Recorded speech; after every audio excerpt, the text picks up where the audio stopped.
We are here with Derek Jenkins, Director of Design for Mazda North America. Derek, this is very big.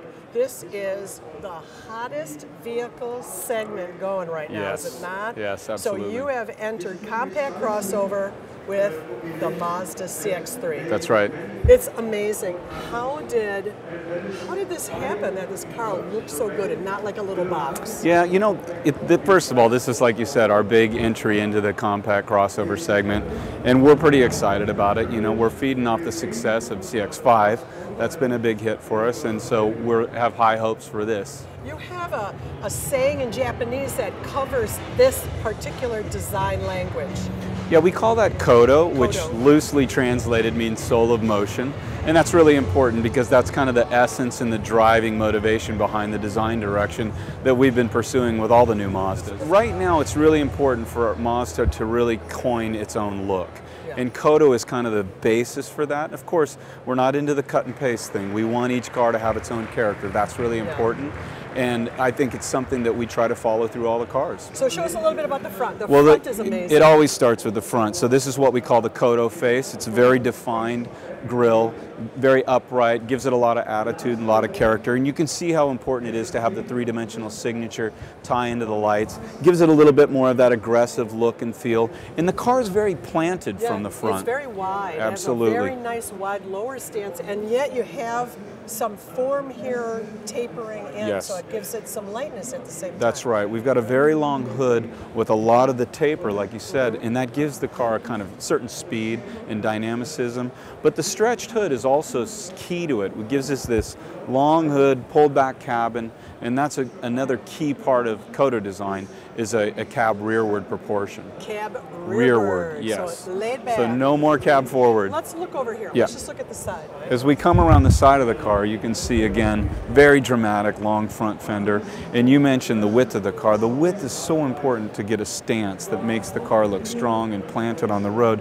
And that's really the SUV component of it, the crossover component, because the lower half of the car is where all the sculpting is. That's where the strength of the car comes from. It's kind of amazing what you guys have done here, and you make SUVs that really have so much shape, so many.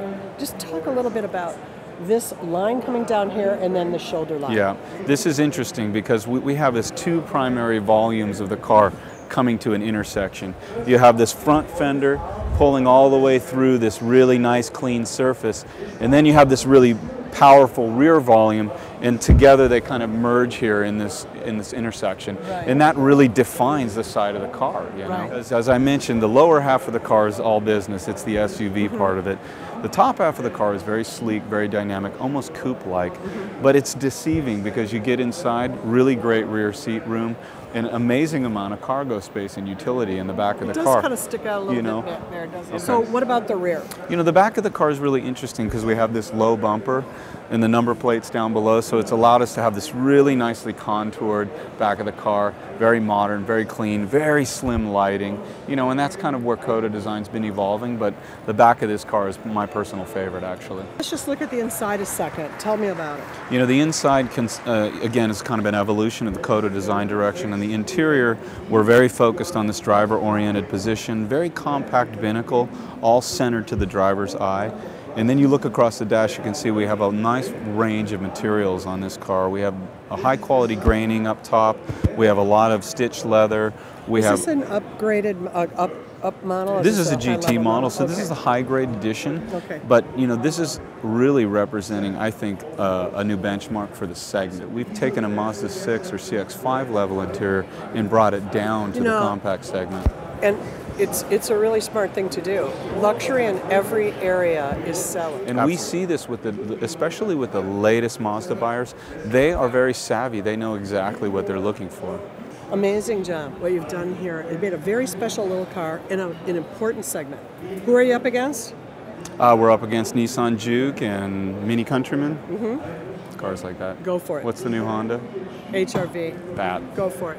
Okay. It's beautiful as usual. Congratulations. Thank you. See ya.